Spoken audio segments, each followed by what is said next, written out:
Bismillah, Assalamualaikum warahmatullahi wabarakatuh. Waalaikumsalam warahmatullahi wabarakatuh. Innal hamdalillah, segala puji hanyalah milik Allah Subhanahu wa taala. Karenanya manusia sebetulnya tidak pantas untuk dipuji.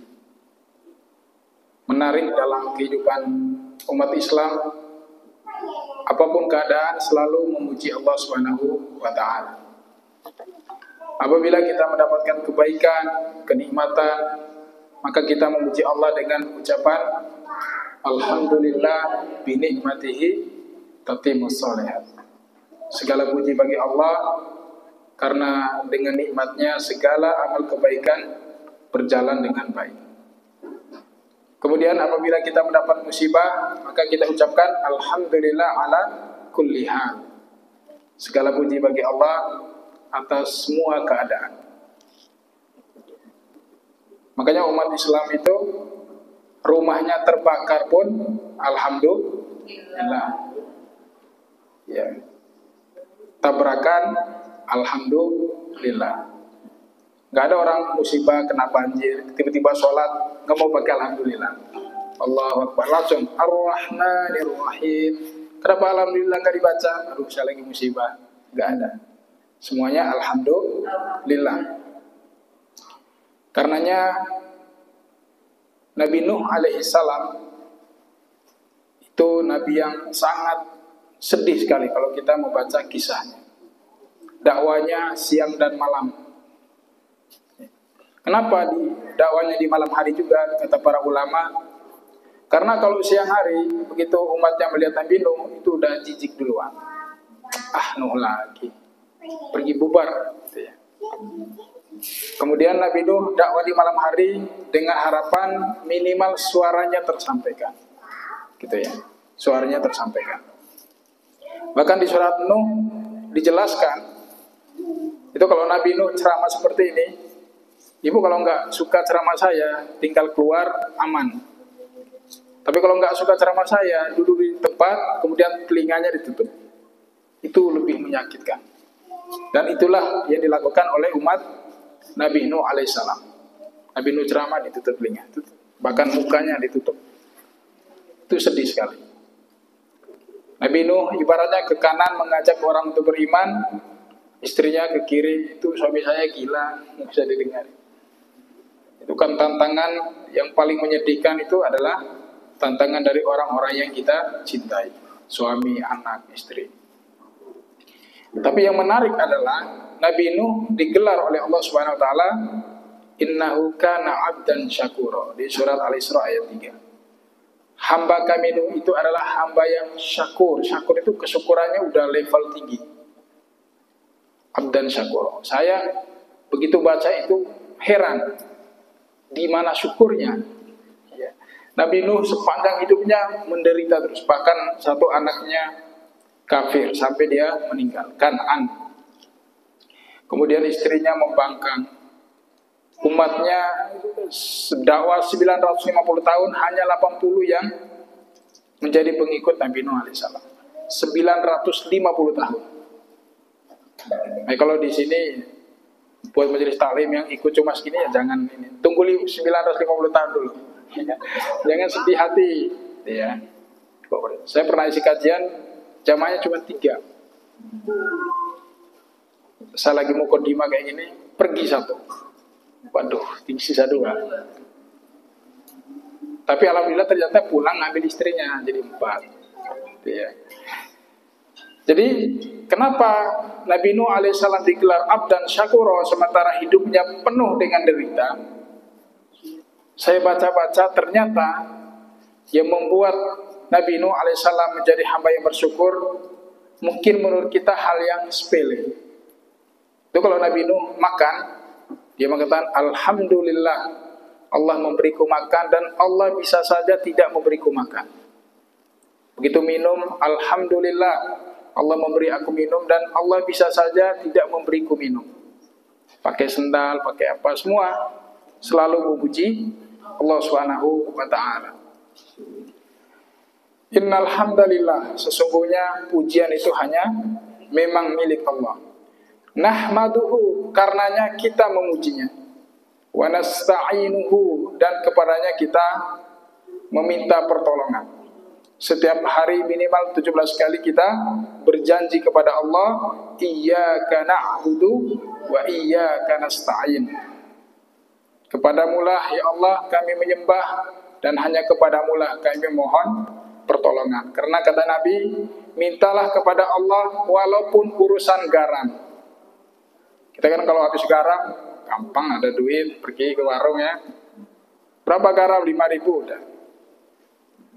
Kenapa penting kita minta kepada Allah? Agar semua hidup kita, nafas kita selalu berzikir kepada Allah, mengingat Allah Subhanahu wa ta'ala. Mintalah kepada Allah walaupun urusan garam. Ya Allah, garam kami habis. Minta garam ya Allah. Habis itu baru ke warung usaha. Gitu ya. Jangan nanti kata Ustaz, pokoknya habis garam kita ke Allah, terus diam. Enggak juga. Tetap melakukan usaha. Dulu ada seseorang yang pergi ke pasar, ditanya sama temannya, mau kemana? Ke pasar. Beli apa? Beli himar, keledai. Terus kata orang ini temannya, kenapa kamu nggak bilang insya Allah? Ya gimana insya Allah, uangnya ada, himarnya ada di pasar, tinggal beli. Begitu sampai pasar, begitu mau diambil uangnya, nggak ada, hilang. Pulang dengan tangan kosong. Ketemu lagi sama temannya, mana himarnya? Insya Allah uangnya hilang. Ya, baru insya Allah. Artinya apa? Semua yang kita miliki itu pemberian dari Allah Subhanahu wa ta'ala.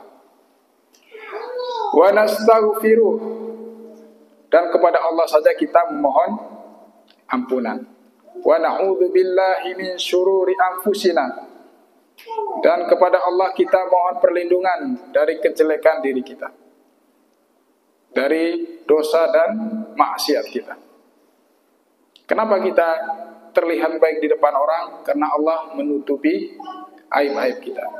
Kata Ibnu Mas'ud, andaikan dosa itu mengeluarkan bau, maka mungkin tidak ada yang mau dekat-dekat dengan kita.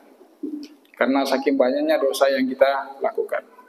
Wa sayyiati a'malina, dan keburukan dari amal ibadah kami.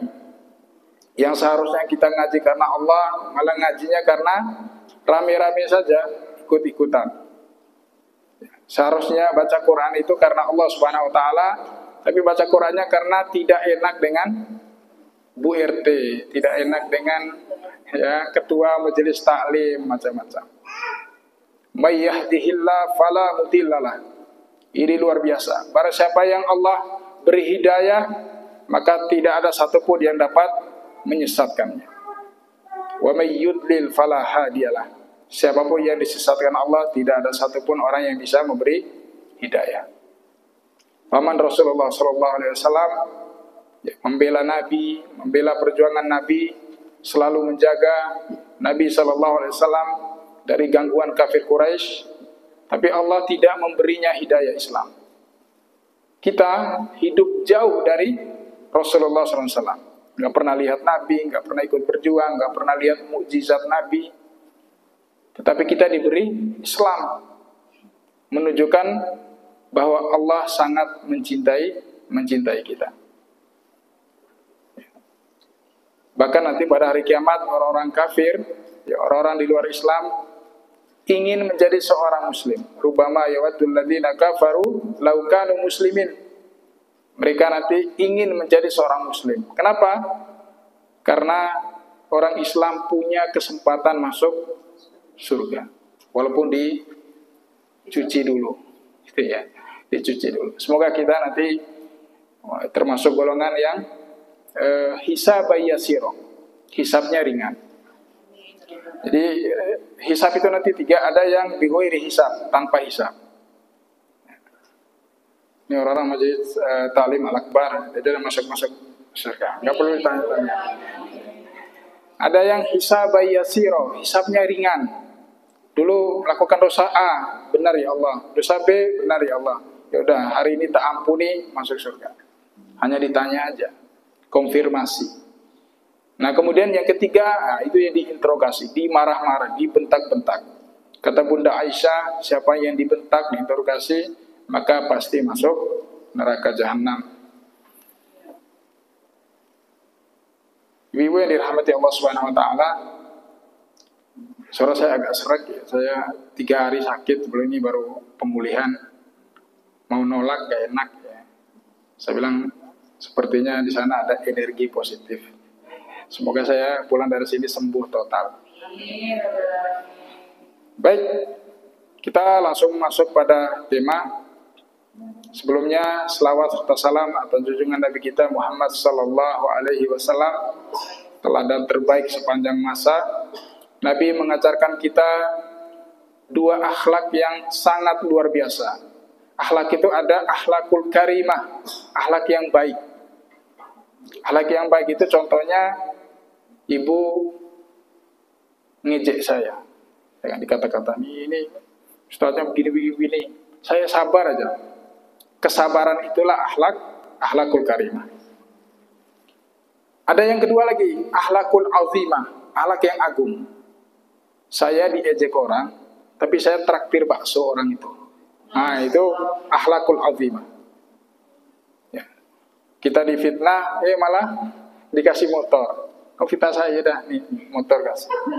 Wah itu akhlakul azimah. Nah Nabi SAW dalam surah Al-Qalam, Allah menggambarkan akhlak Nabi itu apa? La ala khuluqin azim, di atas akhlak yang agung. Ada akhlakul karimah, ada akhlakul azimah. Nabi itu di atas keduanya ini lagi. Wah itu kan luar biasa. Akhlakul azimah udah mantap sekali. Tapi Nabi di atas akhlakul azimah. Dan semoga kita nanti dipertemukan dengan Rasulullah SAW, mendapatkan syafaat beliau. Karenanya kita berbanyaklah berselawat kepada Nabi SAW. Allahumma salli wa sallim wa barik ala Muhammad wa ala alihi wa ashabihi wa man tabi'ahum bi ihsan ila yaumiddin. Baik, kita masuk pada materi ya, misteri tidur. Sebetulnya saya juga bingung menentukan temanya ya. Tapi biar menarik, misteri tidur ya. Oke. Tadi dibacakan dalam surat Ar-Rum, itu banyak menceritakan kepada kita tentang tanda-tanda kebesaran Allah Subhanahu wa Ta'ala. Termasuk tadi pasangan. Makanya kalau ibu berjalan dengan suami, ditanya orang siapa itu? Inilah tanda-tanda kebesaran Allah. Itu pasangan itu bukan, makanya orang yang memahami Quran melihat pasangan itu bukan melihat biasa, dengan mudahnya dia memukul pasangannya, mengkhianati, membohongi, selingkuh lah ya bahasa orang sekarang. Jadi ya, disebabkan pelakor ya. Saya nggak tahu pelakor itu apa. Jadi kalau orang yang tidak menghargai pasangannya, berarti dia tidak mengindahkan tanda-tanda kebesaran Allah Subhanahu wa Ta'ala. Kemudian wa min ayati an khalaqakum min turab tadi ya. Tanda-tanda kebesaran Allah itu diantaranya dia telah menciptakan kita dari tanah. Dan itu sesuatu yang wow memang. Kalau kita diceritakan ya dari tanah kemudian jadi manusia, itu kan sesuatu yang luar biasa. Diciptakannya langit tanpa tiang, dihamparkan bumi begitu luas, dan itu sesuatu yang luar biasa. Kemudian apa tadi? Yurikumul barku, yang bunyi di musim hujan itu apa namanya? Gemuruh ya, atau kilat segala macam, itu kan sesuatu yang memang luar biasa. Tetapi ada hal yang menarik yang mungkin orang tidak memikirkannya, bahkan merenungkannya, yaitu apa? Masalah tidur. Kita kan tidur ininya aja, pokoknya ngantuk ya udah rebah, tanpa menyadari bahwa ternyata tidur itu bagian dari tanda-tanda kekuasaan Allah Subhanahu wa Ta'ala. Dulu ada orang mau bunuh diri di sebuah negeri, mau bunuh diri, dan saking banyak orang bunuh diri di situ, maka pemerintah membuat jadwal. Gitu ya. Ada jadwal bunuh diri. Jadi dari jam 1 siang sampai jam 3 sore. Nah, satu hari ada orang mau bunuh diri, ketemu sama seorang muslim. Pak, lagi ngapain? Ini lagi nunggu nih mau bunuh diri. Ini kan masih lama, ikut saya dulu lah. Akhirnya diajak ke masjid. Di masjid itu lagi ada pengajian. Kata seorang muslim ini, Pak, sini aja minum dulu, istirahat aja dulu. Nanti mau jam 1 nanti saya bangunin. Oke, akhirnya dia di masjid itu tidur. Dan tidurnya pulas sekali. Begitu orang tadi mau bangunin, gak enak. Karena tidurnya pulas. Jam 1, jam 2, jam 3 lewat asar. Baru dia bangun sendiri. Kemudian seorang muslim ini minta maaf. Maaf Pak, tadi saya mau bangunin Bapak, gak enak karena tidurnya pulas. Enggak. Justru saya terima kasih. Karena saya mau bunuh diri itu gara-gara gak bisa tidur. Dan alhamdulillah saya bisa tidur nih. Ya, akhirnya dia syahadat masuk Islam. Wa min ayatihi manamukum bil-laili wan-nahar. Di antara tanda-tanda kebesaran Allah adalah tidurmu pada waktu malam dan siang hari. Yang menjadi pertanyaan adalah kenapa tidur itu menjadi tanda-tanda kebesaran Allah, menjadi hal yang luar biasa. Maka kita bisa mengkajinya dari sisi doa tidur. Ya, keseharian kita aja doa tidur. Ada yang hafal doa tidur?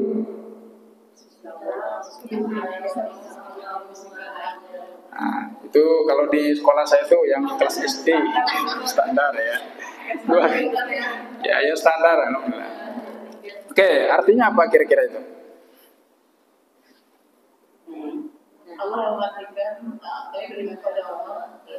Bismika, dengan nama Allah amutu wa ahya. Artinya yang mematikan. Oke. Dengan nama Allah aku mati dan aku hidup. Tidur tapi ngomongnya mati hidup. Ya kan? Tidak ada kata tidur di situ. Tapi yang ada adalah mati dan hidup. Nah, ada satu doa yang sangat menarik ya bagi saya. Itu nanti Ibu bisa buka Hisnul Muslim, itu kumpulan doa harian, banyak sekali. Doa tidur pun banyak, redaksinya banyak. Di antaranya yang menarik adalah Bismika Rabbi wa tu'tu jambi. Dengan namamu ya Rabb, aku meletakkan lambungku. Lambung kita kiri apa kanan?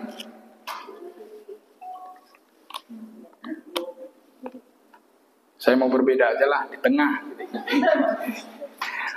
Ya, lambung kita sebelah. Ini lambung kita, lambung diri kita sendiri. Kiri apa kanan? Kanan. Bismika Rabbi wa tu'tu jambi. Dengan namamu ya Allah, aku meletakkan lambungku. Lambung kita itu sebelah kanan. Makanya disunahkan tidur miring kanan. Gitu ya. Wa bika arfa'uhu. Dengan namamu pula arfa'uhu, engkau angkat. Pokoknya kita bangun tidur. Fa in amsakta nafsi farhamha. Ini yang agak serem. Jika engkau menahan ruhku, farhamha, maka rahmati dia. Wa in arsaltaha fahfadha bima tahfadhu bihi ibadakas sholihin. Akan tetapi apabila engkau kembalikan lagi ruhku, maka rahmati dia, jagalah dia sebagaimana engkau menjaga ruh-ruh orang-orang soleh.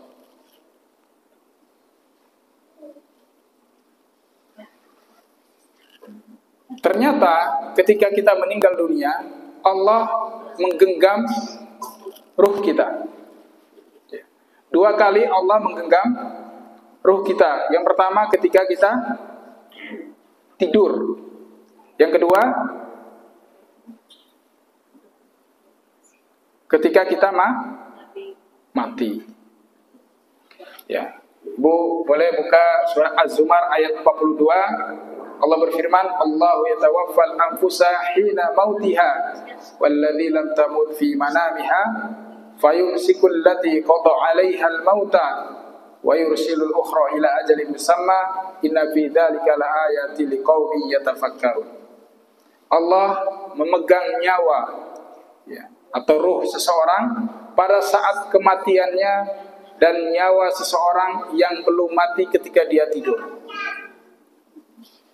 Maka dia tahan nyawa orang yang telah dia tetapkan kematiannya dan dia lepaskan nyawa yang lain sampai waktu yang ditentukan. Sungguh pada yang demikian itu terdapat tanda-tanda kebesaran Allah bagi kaum yang berfikir. Jadi dari doa tidur ini kita memahami bahwa 2 kali Allah menggenggam ruh kita. Pertama saat kita tidur, yang kedua saat kita mati. Nah, itulah yang menyebabkan kenapa tidur menjadi tanda-tanda kebesaran Allah, karena sama-sama dicabut ruhnya, tapi tidur tetap berdetak ke jantung kita. Masih bisa bermimpi, masih bisa bergerak. Tapi kalau mati kan udah nggak bisa, jantungnya udah. Nah, itulah kenapa tidur itu diantara tanda-tanda kebesaran Allah Subhanahu wa Ta'ala. Karena sama-sama digenggam ruhnya oleh Allah, tapi tidur masih detak jantung kita semuanya masih berfungsi. Kemudian dari doa tidur ini kita mengambil pelajaran, apabila engkau menahan ruhku ya Allah, farhamha, maka rahmati dia. Kenapa rahmat itu penting? Karena nanti orang masuk surga itu karena rahmat Allah. Orang Bani Israel pernah berdebat dengan Allah Subhanahu wa Ta'ala. Kata Allah, kamu masuklah surga karena rahmatku. Kata Bani Israel ini salah satu orang soleh di kalangan Bani Israel, saya mau masuk surga karena amalku ya Allah, gak mau karena rahmatmu. Karena dia pede, amalnya udah ratusan tahun, bahkan ribuan tahun. Kata Allah, enggak, kamu masuk surga karena rahmatku. Gak mau ya Allah, saya pengen karena amalku yang sudah ratusan tahun. Masa saya udah beramal banyak tapi gak ada gunanya.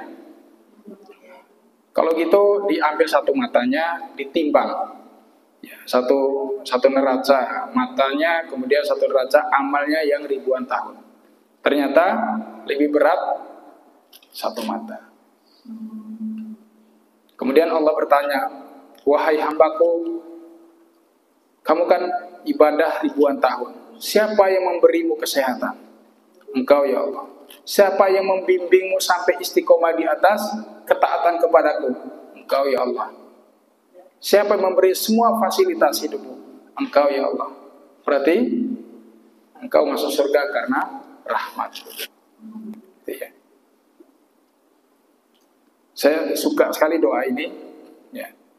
Farhamha wa in arsaltaha, jika engkau kembalikan ruhku lagi ya Allah, fahfadha, maka jaga dia sebagaimana engkau menjaga ruh-ruh orang soleh. Sebetulnya dari tidur saja kita sudah membangun tentang visi misi akhirat. Bukan sekedar tidur sebetulnya. Jadi orang tidur itu sebetulnya orang yang sedang mempersiapkan kehidupan selanjutnya. Kan banyak orang tidur tapi bangunnya di kuburan. Banyak. Tapi kita dibangunkan lagi. Tadi subuh dibangunkan. Maka doa bangun tidurnya apa? Oke. Alhamdulillahilladzi ahyana. Segala puji bagi Allah yang telah menghidupkan. Tadi kita mati. Ba'dama amatana, setelah engkau mematikan kami. Wa ilahi nusyur, kepadanya kita kembali. Kepada Allah kita kembali. Tapi ada satu lagi doa bangun tidur. Alhamdulillahilladzi afani fi jasadi. Segala puji bagi Allah yang telah menyehatkan jasadku. Ada nggak tadi bangun tidur digigit kalajengking? Ada. Atau digigit sama apa? Dinosaurus gitu ya? Nggak ada ya. Kita bangun dengan nyaman. Nah, beda saudara-saudara kita di Palestina, luar biasa. Mereka dibangun oleh bom-bom. Ya. Tapi mereka memang orang-orang yang level keimanan mereka itu udah tinggi. Ya. Kalau kita kan nggak bisa.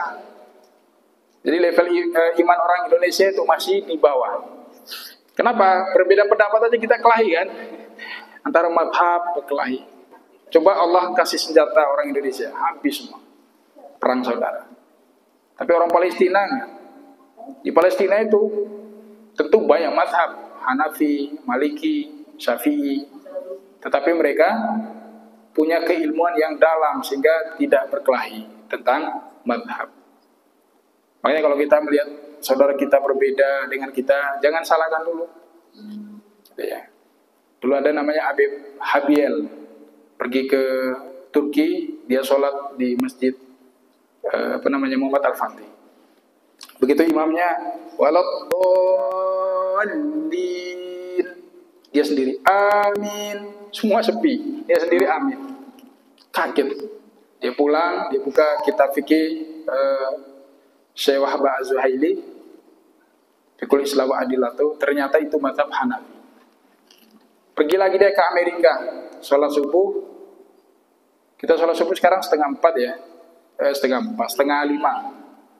Itu di azan, habis azan gak ada yang datang, satu pun gak ada. Ditunggu lagi jam 5 gak ada yang datang, 5:30 gak ada, jam 6 rame orang datang. Kemudian ditanyalah imamnya di situ, Pak, ini kok sholatnya begini? Ya, kami mazhab Hanafi. Mazhab Hanafi kan sholatnya agak siang, tapi sebelum terbit matahari. Tapi udah siang banget gitu, tapi matahari belum terbit. Tapi kan Bapak tahu kalau mazhab Hanafi dalam hal ini paling lemah. Iya, saya tahu. Dulu saya juga melakukan hal yang wajar gitu, yang kuat, bahwa sholat subuh ya 3:30. Tapi nggak ada satupun yang hadir, yang datang nggak ada. Saya turunin pakai mazhab Hanafi. Berbondong-bondong orang masuk Islam. Udahlah orang-orang masuk Islam, itu subuhnya rame, saling ngajak, ayo kita ke masjid. Islam itu indah karena membangunkan kita lari pagi. Ya. Pergi lagi ke Cina, tiba-tiba imamnya membaca wadduhi wallaili idza saji. Itu imalah semua. Pergi lagi dia ke kedutaan. Pak, itu imamnya sesat apa gimana? Enggak. Di sini itu menggunakan riwayat kolun. Ya. Saya lupa kolun apa kombul ya. Kalau baca Quran kita riwayat siapa?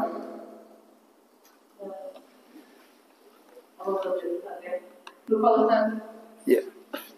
Yang bilang riwayat Anis. Riwayat Prabowo. Jadi baca Quran kita riwayat Imam Hafiz. Ya, Imam Hafiz dari gurunya Imam Asim. Imam Asim punya guru Abdurrahman As-Sulami. Abdurrahman As-Sulami berguru sama sahabat, diantaranya yang lama selama 40 tahun dia belajar itu ke Utsman bin Affan. Utsman bin Affan dari Rasulullah, Jibril Allah. Makanya ibu kalau belajar ini insya Allah sanadnya sambung sampai Allah Subhanahu wa Ta'ala. Ya, jadi membaca Quran itu berdasarkan riwayat, bukan ilmu tajwid. Ilmu tajwid itu dibuat berdasarkan riwayat. Itu ya, jangan dibalik. Maka nanti ada matsilah. Tahu matsilah? Udah belajar ya? Ada, nanti aja deh. Ya. Nanti ada kaidah matsilah di dalam Quran itu. Tapi ada juga Quran itu menyalahi matsilah atau keluar dari kaidah matsilah. Itu banyak nanti ya. Nanti jatuhnya bacaan qorib. Baik, kita kembali lagi ke sini.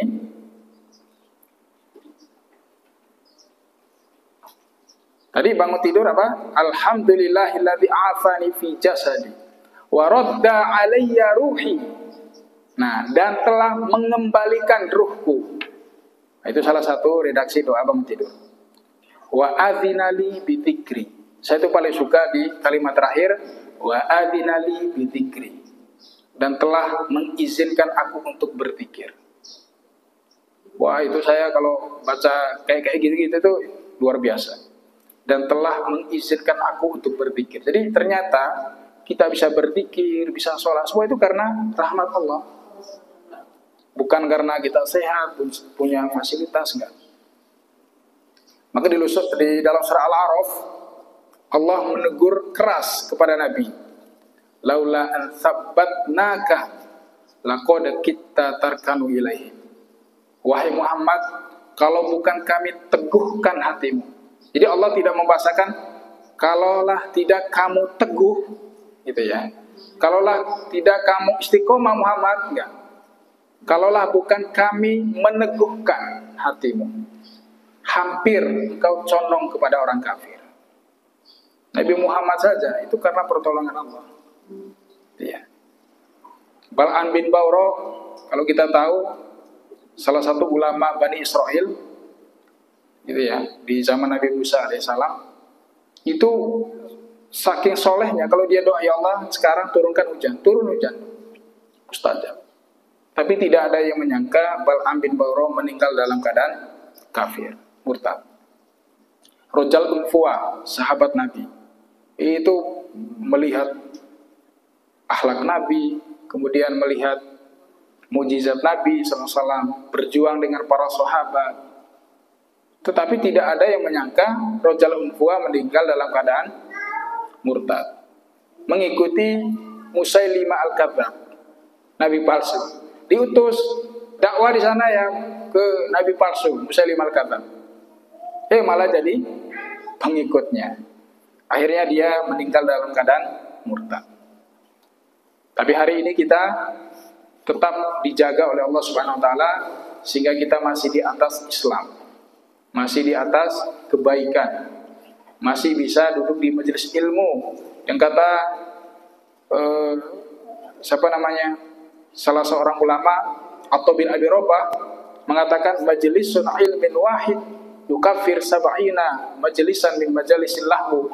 Satu kali duduk di majelis ilmu itu bisa menghapus 70 majelis sia-sia yang kita pernah duduk di dalamnya. Kita kadang-kadang kalau kumpul perempuan kan biasa ya, udah jauh beda sama ngerumpi-ngerumpian. Itu suami saya, waduh suaminya dia. Ya, itu udah. Nanti ibu-ibu juga, itu anak saya nakalnya luar biasa. Kenakalan anak diceritakan. Padahal semua ucapan ibu adalah doa. Saya sudah itu yang Imam Masjidil Haram lagi datang tamu, tiba-tiba anaknya main debu, kan kotor. Ibunya sambil marah mengatakan, semoga kamu jadi imam Masjidil Haram. Jadi tuh. Ya. Dulu juga ada seorang ulama, saya lupa namanya. Ulama ini kaki satunya putus, kemudian dia berburu. Tapi ulama besar. Ternyata dulu gara-gara ibunya yang mendoakan yang buruk pas kecil, itu terkabul semua.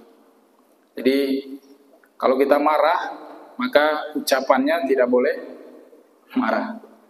Semoga kamu jadi ulama itu ya. Kalau udah jadi ulama tenang kita, tenang luar biasa. Di dunia maupun di kuburan. Karena setiap pagi sore kita akan mendapat kiriman paket gratis. Paket itu dari siapa? Dari anak kita yang soleh tadi. Makanya jangan sampai anak kita bisa doa kedua orang tua, doa masuk kamar mandi keluar kamar mandi, doa masuk masjid keluar masjid, Al-Fatihah itu bisanya dari guru ngaji, jangan sampai. Harus dari kita. Rugi, ya rugi sekali. Yang dapat pahala gurunya. Harus dari kita. Karena selama dia mengucapkan doa-doa tersebut, membaca Al-Fatihah, per hurufnya yang 10 kebaikan itu, juga kita mendapatkan 100% tanpa mengurangi pahala anak kita. Baik, itu doa tidur tadi ya. Jadi kita bisa di atas kebaikan itu karena pertolongan Allah Subhanahu wa ta'ala, bukan karena kita hebat segala macam. Di lingkungan saya itu ada orang kalau pagi hari itu lari keliling komplek itu bisa 10 kali putaran, tapi nggak pernah kelihatan di masjid.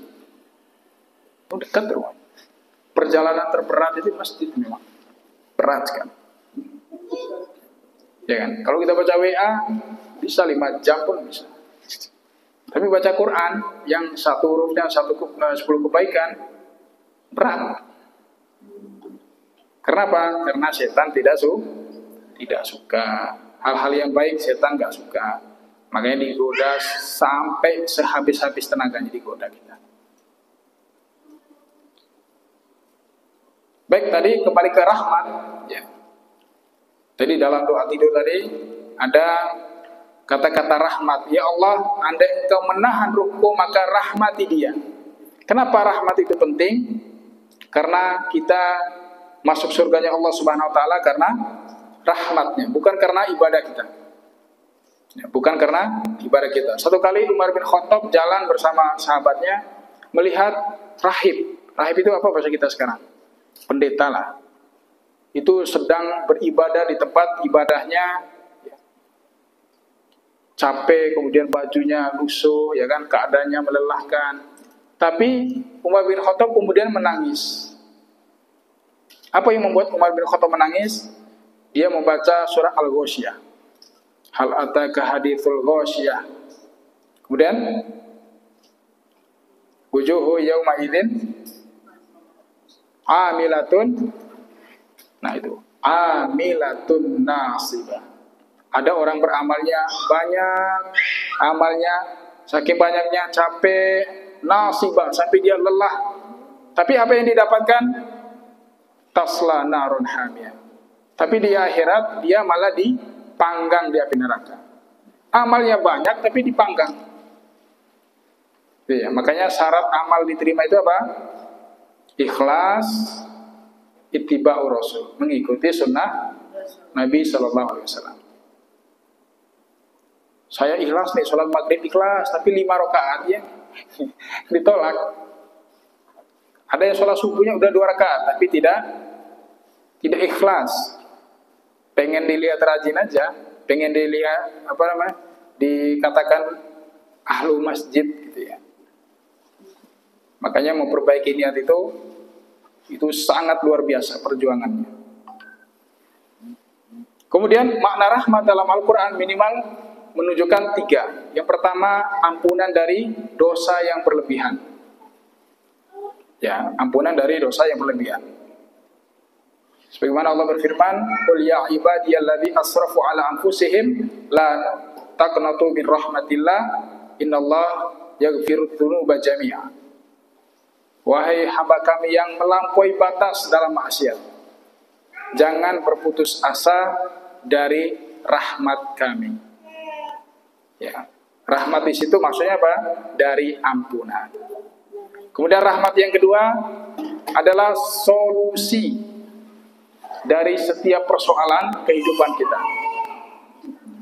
Di Al-Baqarah 155 sampai 157 Allah berfirman, "Wala nabluwannakum bisyai'in minal khawfi wal ju'i wa naqsi minal amwali wal anfusi wath thamarat wa basyyiris sabirin alladzina idza asabatuhum musibah qalu inna lillahi wa inna ilaihi raji'un." Kemudian di ayat 107-nya, "Ulaika 'alaihim shalawatum mir rabbihim wa rahmah." Jadi rahmah di situ adalah solusi dari persoalan atau masalah hidup. Kemudian rahmat yang ketiga adalah pemberian Allah dunia tanpa batas atau pemberian Allah akhirat tanpa batas. Ya, sebagaimana dalam surah Al-Fatihah, Ar-Rahman Ar-Rahim. Rahmannya Allah itu hanya untuk orang yang beriman. Tapi kasih sayang Allah berupa rahim itu untuk semua makhluk. Bahkan orang kafir dapatnya lebih banyak. Ya. Ada kok orang nggak sholat tapi gajinya gede, nggak pernah ngaji, tapi hidupnya happy aja, mobilnya gonta-ganti. Kita kok yang ngaji dikit-dikit masalah, ya, dikit-dikit musibah. Kenapa? Karena Allah lebih cemburu kepada kekasihnya. Kalau ibu udah ngaji nih, istiqomah ngaji, baca Quran, sholat duha, sholat malam, itu salah dikit, itu Allah langsung tegur. Karena sudah Allah menjadikan kita kekasihnya. Itu kalau seorang presiden, rakyatnya salah, sama menterinya salah, lebih marah kemana kira-kira? Menterinya. Karena itu orang terdekat dia. Kalau menterinya udah menyeleweng, oh habis, bisa dipecat. Tapi kalau rakyatnya dibiarin aja kan demo-demo. Dia ngopi aja di dalam, nggak dipikirin. Ya, itulah analogi sederhana. Jadi kalau Allah melihat orang kafir yang enggak sholat bermaksiat, dibiarin aja. Dan itu hukuman paling berat. Kalau di sekolah saya bilang, hukuman paling berat yang paling mengerikan adalah cuek.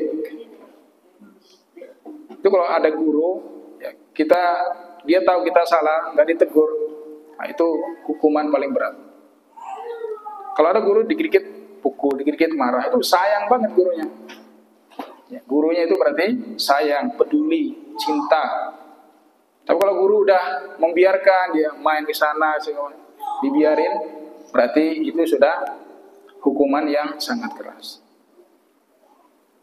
Apalagi masalah adab. Ya. Jadi kalau ada pertemuan lagi, insya Allah kita bahas masalah adab. Ya. Apa beda adab sama akhlak? Insya Allah pertemuan berikutnya kalau diundang lagi. Ya.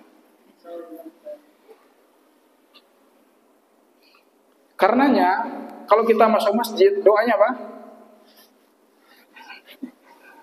Doa masuk masjid apa? Saya juga lupa. Bismillah. Bismillahirrahmanirrahim. Pokoknya masuk bismillah, keluar alhamdulillah gitu ya. Allahumma ftahli abwaba rahmatika. Allahumma ftahli, ya Allah bukakanlah aku ya, abwab itu pintu-pintu. Kalau babun satu pintu, kalau abwab pintu-pintu jamak. Rahmatika, pintu-pintu rahmatmu. Jadi seolah-olah Allah ingin mengatakan kepada kita, wahai hambaku yang punya masalah, yang katanya banyak dosa, yang katanya pengen dunia, yang katanya pengen akhirat, surga, segala macam, sini datang ke masjid. Saya nungguin, saya tungguin. Gitu ya. Tadi makna rahmat itu kan pertama apa? Ampunan dari dosa, solusi dari persoalan, kemudian nikmat Allah dunia maupun akhirat. Jadi sebetulnya Allah menunggu kita. Ketika kita masuk masjid, Allah sedang menunggu kita. Mana yang punya masalah sini? Yang mana yang katanya banyak dosa sini? Tak ampuni. Sebesar apapun dosa kita, tidak ada yang lebih besar dari ampunan Allah Subhanahu wa taala. Kisah yang bunuh 100 orang itu tahu kan? 99 orang dibunuh. Kemudian dia bertanya kepada ahli ibadah, Syekh, ada nggak pintu tobat buat saya? Oh, nggak ada, orang seperti Anda mah nggak bisa udah. Pintu tobat tutup kan. Ya udah sekalian aja lah, tusuk 100. Pergi ke ahli ilmu. Syekh, ada nggak pintu tobat buat saya? Oh, sangat luas pintu tobat. Tapi Anda harus hijrah karena lingkungan Anda itu udah toksik, udah nggak bagus, nggak mendukung Anda untuk bertobat. Maka hijrah. Akhirnya dia hijrah, kemudian wafat di tengah jalan. Itu malaikat rahmat dan malaikat azab itu kelahi. Kata malaikat azab, ini jatah saya, karena dia sudah bunuh 100 orang. Malaikat rahmat, enggak, dia kan udah mau tobat. Berarti, nah ini punya saya. Kelahi-kelahi, kemudian kata Allah, coba diukur. Ya, diukur antara kampung dia bermaksiat dengan kampung dia hijrah. Kalau sudah mendekati kampung hijrah, maka dia untuk malaikat rahmat. Tapi kalau masih dekat kampung dosanya, maka dia untuk malaikat azab. Dalam riwayat itu, dia masih dekat kampung azab, tapi Allah geser buminya. Allah perintahkan bumi untuk geser agar didekatkan ke kampung hijrahnya. Itu artinya apa? Allah tidak melihat hasilnya seperti apa, tapi Allah melihat proses kita dalam berbuat baik. Ada yang ngaji, ini ada ngajinya juga ya? Ada yang ngaji udah 10 tahun nggak bisa. Saya punya murid ibu-ibu. Itu udah saya ngajar 5 tahun, ngajar tahsin, ada beberapa kelompok. Coba ibu, sa, sya, itu nggak bisa sya. S, coba sapi, sapi. Nah ini bisa kan? Ya. Saja, syaja, nggak bisa. Saya bilang, pokoknya ibu niatkan dari hati sebut sin, walaupun yang keluarnya shin. Insya Allah dapat pahala. Saya nggak bisa gimana ya? Iya. Doa kita apa? Robbi zidni ilman warzuqni. Artinya apa? Berikan ilmu yang bermanfaat. Robbi zidni ilman. Ya Allah, tambahkanlah aku ilmu. Warzuqni fahman, dan beri rezeki berupa pemahaman. Ternyata pemahaman itu rezeki dari Allah. Ada yang dikasih sedikit, ada yang dikasih banyak. Ada yang cepat, ada yang lambat, ada yang nggak dikasih-kasih. Nah ini yang salah orang. Jadi kalau belajar, anak saya kalau belajar harus paham. Nggak begitu. Bisa jadi pahamnya 10 tahun kemudian. Bisa jadi pahamnya ketika kita sudah tidak ada. Jadi pemahaman itu merupakan rezeki dari Allah Subhanahu wa Ta'ala. Jadi tidak perlu ya serius ketika kita tidak memahami sesuatu. Ya. Saya mengganggu beliau. Masya Allah. Ya. Itu tadi.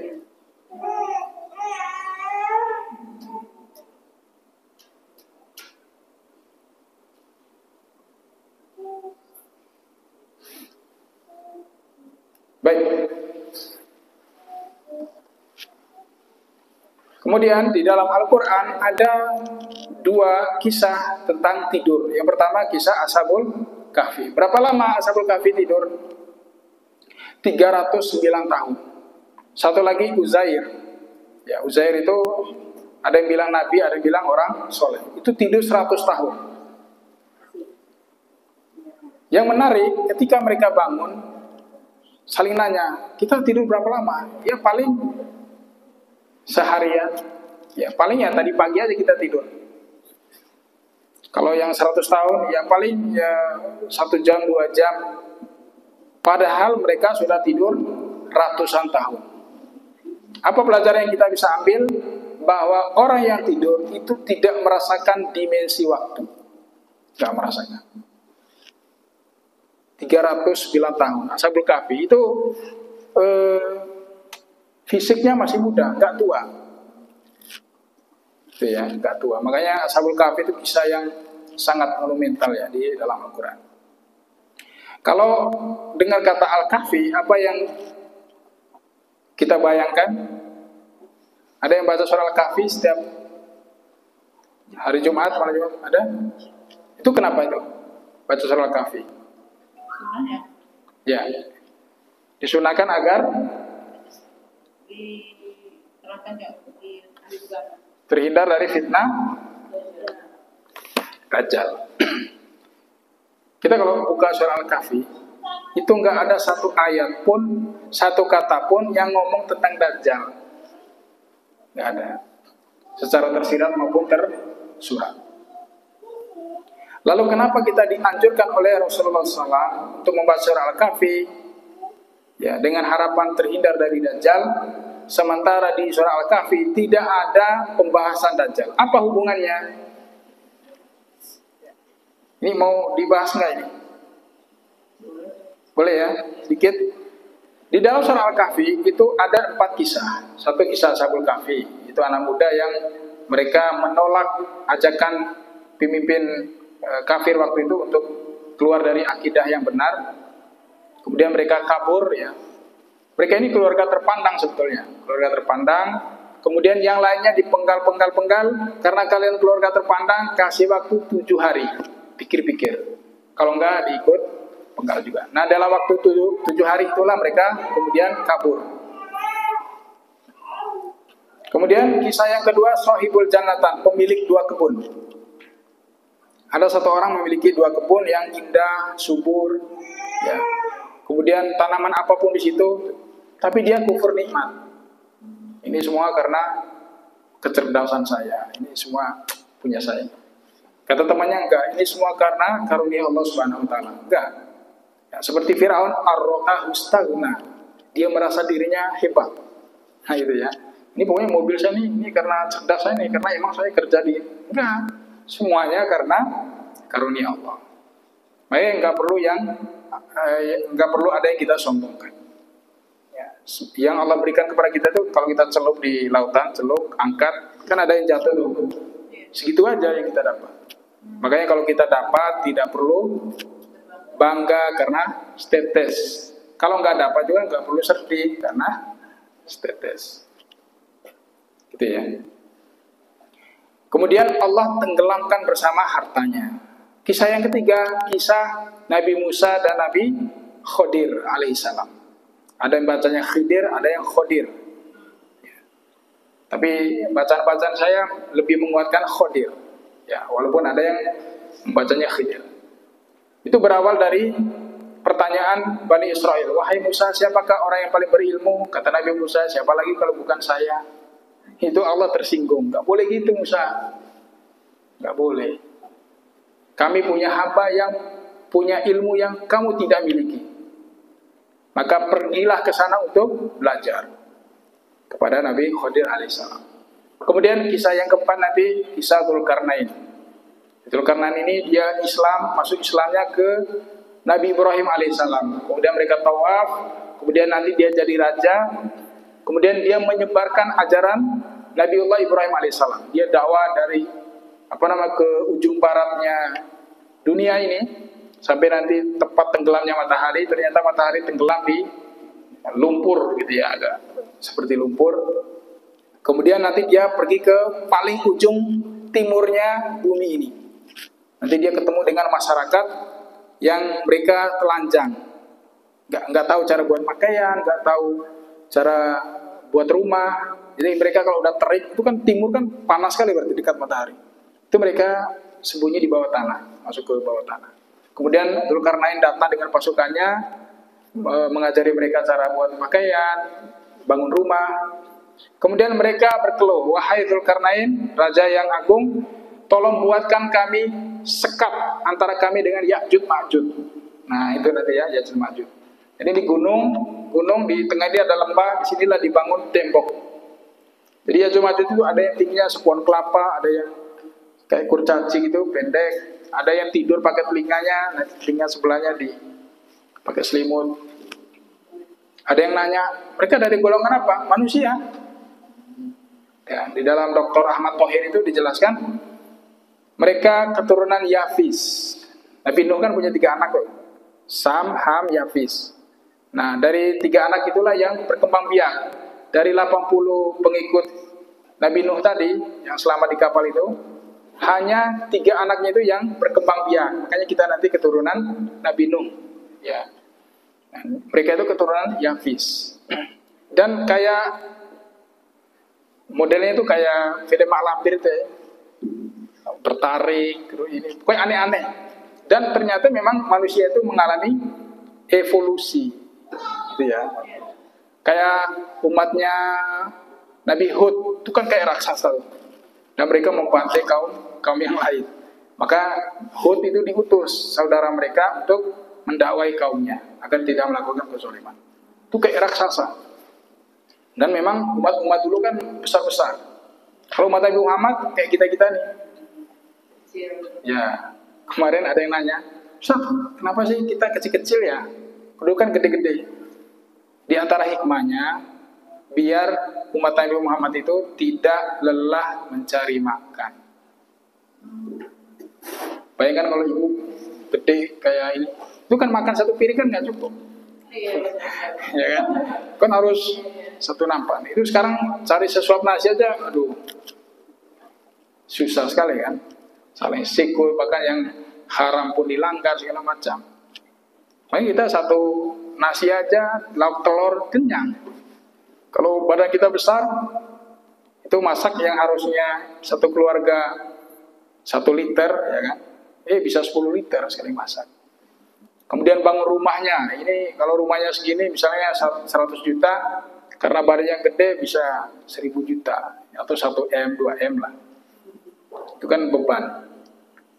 Kemudian umur umat Nabi Muhammad juga pendek, karenanya setiap amal kebaikannya dilipat gandakan. Kalau orang dulu kan nggak dilipat gandakan, karena memang umurnya panjang-panjang, 1000 tahun, ratusan. Saya mendapat cerita Nabi Musa itu pernah lewat di tempat kuburan, ada ibu-ibu nangis. Aduh, anak saya masih kecil meninggal, sedih lah. Ditanya sama Nabi Musa, kenapa bu, ini anak saya masih kecil udah meninggal. Berapa umurnya? 500 tahun. Mana kecil 500 tahun. Ya, gimana gedenya sih, berapa tahun. Jadi panjang. Kalau umur Nabi Muhammad bena sittina wa sab'in, ya sekitar 60-70 lah. Makanya amal ibadahnya dilipat gandakan. Baca Quran 1 huruf 10 kebaikan. Itu makanya rugi kalau enggak baca Quran setiap hari. Rugi sekali. Gitu ya. Baik. Saya ini ya saking banyak tahunya kemana-mana ya, enggak fokus. Oke, kita kembali tadi. Surah Al-Kahfi tadi. Nah, kisah yang keempat tadi Dzulkarnain. Kemudian kata para ulama, dalam surah Al-Kahfi terdapat 4 fitnah. Pertama, fitnah iman terdapat pada kisah Ashabul Kahfi. Kedua, fitnah harta terdapat pada kisah Sohibul Jannatan tadi, pemilik 2 kebun. Ketiga, fitnah ilmu terdapat pada kisah Nabi Musa alaihissalam dan Nabiullah Khadir. Kemudian yang keempat, fitnah kekuasaan pada Dzulkarnain. Dan Dajjal akan datang membawa keempat fitnah ini. Itu ya. Makanya apa hubungannya disunahkan membaca Al-Kahfi dengan terhindar dari fitnah Dajjal? Karena Dajjal membawa keempat fitnah yang terdapat dalam surat Al-Kahfi.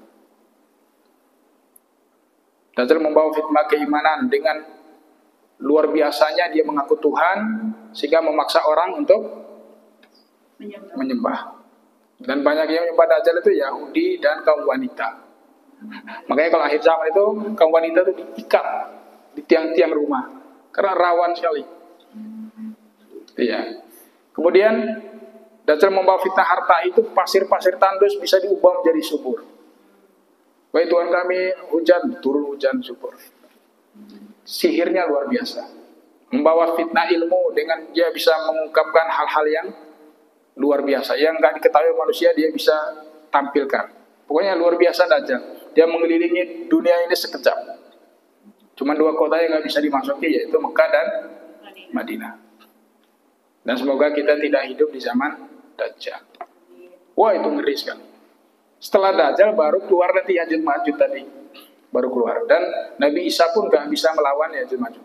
Kata Allah nggak mampu, Isa nggak mampu. Udah naik di atas bukit, ya, bawa semuanya harta kaum muslimin orang beriman naik. Karena Ya'juj Ma'juj itu satu bumi penuh. Itu kalau satu Bekasi ini, ya, ini Bekasi ya Mas ya. Kalau satu Bekasi ini isinya air semua, itu diminum sama Ya'juj Ma'juj sekejap habis, nggak ada sisa sudah. Itu kambing-kambing, ayam-ayam kita tuh habis dimakan semua. Jadi memang perusak ya Ya'juj Ma'juj. Apa yang mereka lakukan sekarang? Melubangi tembok yang dibangun Sulaiman, dilubangi. Begitu udah sore hari, ayo kita pulang, besok kita lanjutkan. Besok paginya datang lagi. Itu yang lubang udah dalam itu tutup lagi. Itu aja kerjanya sampai hari kiamat, sampai Allah mengizinkan mereka keluar. Jadi tadi bisa Ashabul Kahfi, tidurnya Ashabul Kahfi dengan Uzair tadi itu 309 tahun, Uzair itu 100 tahun. Mereka begitu bangun, mereka seolah-olah baru tidur berapa jam. Artinya mereka tidak merasakan dimensi waktu. Apa yang ingin saya sampaikan? Yang ingin saya sampaikan yang menarik adalah perkataannya Ali bin Abi Thalib. Apa kata Ali? An-nasun niyam. Manusia itu tidur. Itu ya. Fa idza matu intabahu. Ketika mereka mati, baru mereka bangun. Saya mendapat kalimat ini, iya juga. Kapan kita merasakan dunia ini sebentar? Pas kita mati. Waduh, ternyata cuma 2 jam ya di dunia itu. Nyesalnya luar biasa. Dalam surat An-Nazi'at ayat terakhir, bahkan Allah berfirman apa?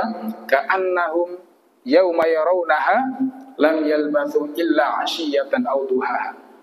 Pada hari ketika mereka melihat hari kiamat, ya, maka mereka merasakan seakan-akan hanya sebentar saja tinggal di dunia pada waktu sore atau pagi hari. Jadi dunia ini antara asar dan maghrib. Segitu aja, asar, maghrib. Itu ya, karenanya terakhir, udah habis waktu ya. Ya, terakhir pesan dari Rasulullah SAW, kun fid dunya ka'annaka gharib au abirun sabil. Jadilah di dunia ini seperti orang asing atau orang yang dalam perjalanan. Kita kalau lagi perjalanan kan nggak lama kan? Nggak lama. Dan kita memang harus mempersiapkan bekal untuk pulang menghadap Allah Subhanahu wa Ta'ala. Jadi itulah misteri tidur, bahwa tidur itu bukan sekedar tidur, tapi tidur adalah tentang kekuasaan Allah. Tidur adalah tentang persiapan kematian. Tidur adalah tentang berita bahwa dunia itu sangat sebentar sekali. Kalau kita tidur bangun kayak baru 2 jam, ternyata udah lama. Karena orang tidur tidak merasakan dimensi waktu. An-nasu niyam, dan kata Ali bin Abi Thalib, manusia itu pada hakikatnya tidur. Fa in matu fantahu, dan ketika mereka mati barulah mereka terbangun sadar. Baik, itu saja dari saya. Kalau ada pertanyaan silakan.